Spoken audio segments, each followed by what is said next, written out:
Welcome to the inaugural episode of The Dark Side of Steam, a spin-off of my main review series where we take a look at some of the, shall we say, more interesting indie titles the platform has to offer, where anybody can make a game and sell it for money, even though most of them shouldn't. I've put off this spin-off series for a long time, but I finally found the game that's been the swift kick in the ass I needed to get it on the road, and that ass is Uriel's Chasm. Shovelware Queens. So, we found this old game. We vaguely remember buying it in the 90s. It sucked. I'm not even sure how we got it, but I remember a joke we made about it coming down from space on an asteroid. What the hell is this? This interlaced to shit video plays every time you start the game. It shows these two random girls picking up a video game, commenting that they just found it somewhere, all with random cutesy captions at the bottom of the screen that don't match anything that they're saying. What the hell is this? We need to back up a little bit for this to make sense. The game's description on its store page claims that Uriel's Chasm is a long-lost, god-awful, unlicensed Bible game that was discovered by two internet critics called the Shovelware Queens. Except a cursory search on Google reveals the Shovelware Queens don't exist, and Uriel's Chasm is a release original to Steam. So the game has this really weird meta plot where you're playing a shitty game that's about playing a shitty game that these two people just stumbled across. I don't know, it's stupid. You're not told any of this in the game itself, so as far as the common player knows, this game just cuts off every now and then to show you two random girls doing nothing. You'll never figure out these clips are supposed to be found footage of a review, which doesn't have anything relevant to the game anyway, because they never talk about anything specific to the game. They never even refer to the game by name. You'll just be staring at this wondering, what the hell is this? The game proper opens with a Bible quote loading screen. It then goes to the opening cutscene where a lady quotes some more Bible in the slowest, most half-asleep voice acting I've heard since Metroid Other M.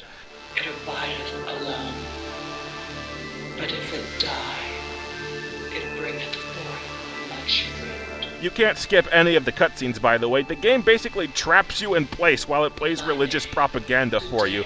You play as Sister Tabitha, a space nun who has been sent to investigate a space monastery. I'm not saying it again. The first level, you fly around in a spaceship blasting asteroids. You can't enter the garden unless your faith is high enough, so you fly around collecting Bibles to increase your faith. God, I feel stupid describing this. If you haven't read the game's store page to figure out that it's satirizing the likes of Wisdom Treat, this makes no freaking sense. You can't finish this level unless your faith, which starts at 100, is higher than the garden faith, which starts at 1000. Each Bible only gives you 25 faith, you lose faith when you take damage, and the garden faith increases when you blow up asteroids, which is how you get the Bibles in the first place. You also have extremely limited fuel and ammo, the perspective is zoomed in so close you can't see shit, and giant monsters float around that take up more than the entire screen and can wipe out a ton of your health with no warning. These monsters are really blurry too, almost like they were shoddily resized from a smaller sprite, but the developer would never be that lazy, right? On an entirely unrelated note, this level has no sound effects of any kind. Once you find a Bible, your faith slowly increases on its own, so you're much better off just picking up one Bible and then sitting on your ass in a corner for 5 minutes, because trying to actually play the game just gets you killed anyway. After another cutscene where the game holds you down to preach for a few minutes, you go to a side-scrolling shooter level. It takes 7 hits to kill you, there's no after-hit invincibility of any kind, and every enemy fires about 10 shots at once, so you can die all in a second. The controls and hit detection aren't bad, but the level is ridiculously short and only extended by the bullshit damage mechanics. Oh, great. I was totally wondering what those two posers were up to.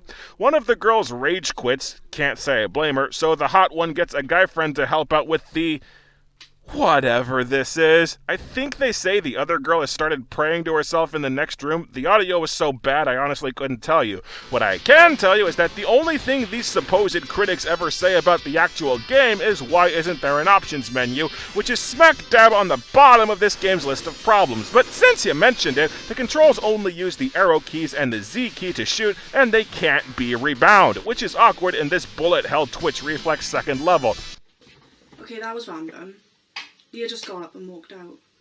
These segments are just painful to watch. All they do is limply say the game is rubbish with acting that makes me look good.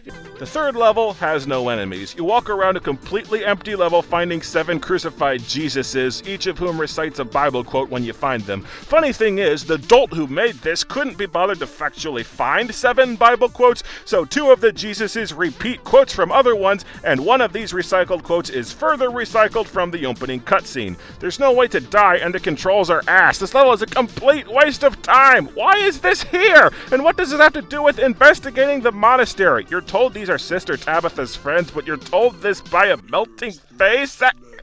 What is going on? You're never told who or what attacked the monastery, why they did it, what happened to the people inside, why these people are all crucified and look like Jesus, why the backgrounds are all ripped straight out of the Alien franchise. Who? Why? Where? How? I have no damn clue what's going on. You're just dumped from level to level with zero context. The game explains nothing. I mean, nothing. And just when you thought you couldn't get any more bored and confused, the next cutscene is a guy praying alone in a dark room. Lord God, I thank you for what you've done in my life, Lord. You've been the making of me. This goes on for several minutes. For the places you led me, Lord, for all the people you brought into I am not my making life. this up. Thank you We for just sit here and watch this guy pray to himself for several minutes because he can't skip this cutscene. Someone thought this needed to be in the game. That everything. So, while we sit here on our ass and do nothing, the game is only 4 levels long. Been playing 20 minutes and about to start the final boss. Guess what the final boss is? Just take your best, most educated guess on who or what the final boss in this religious shooter game could possibly be. Is your guess locked in yet? The final boss is a gigantic cartoon giraffe that fires eyeballs at you. I'm speechless. It's like the developer just flipped open a dictionary and decided to use the first word they saw. You're given no earthly clue what this is or what it's doing here. Oh, and get a load of the music that plays while you fight this thing. I'll unmute the video now.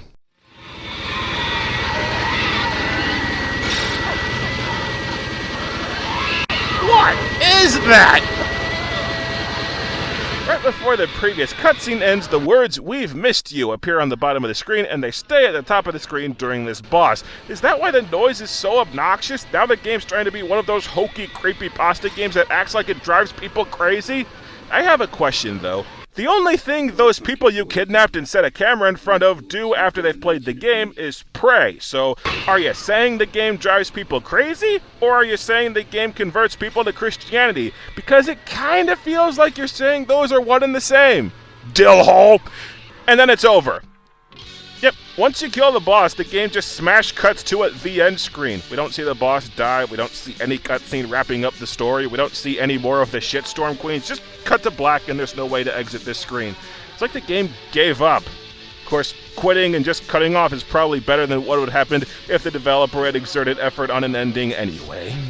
Uriel's Chasm is an utterly disastrous tire fire. Nothing about the game makes sense. The story is completely incomprehensible gibberish. The levels are train wrecks of horrible mismatched mechanics. The artistic choices defy all sanity. It's shorter than a good portion of my videos, and the game doesn't even try to be cohesive. It's trying to be a satire of awful ham-fisted Bible games, but just being a big, awful ham-fisted Bible game, and it's trying to be a creepy meta horror game by showing the most limp and pathetic people going crazy video clips ever put to the internet. The game as a whole just reeks of desperation.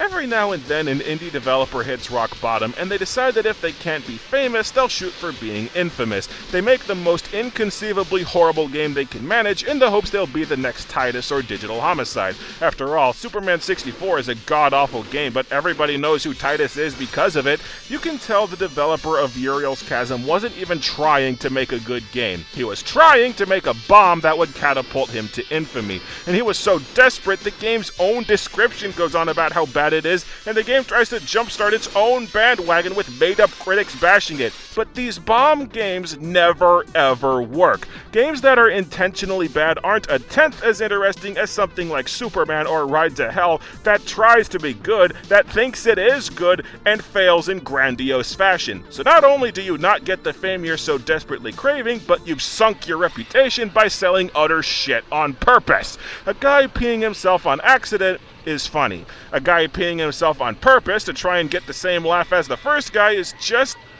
pathetic. So that was Uriel's Chasm. You'll never hear about it ever again.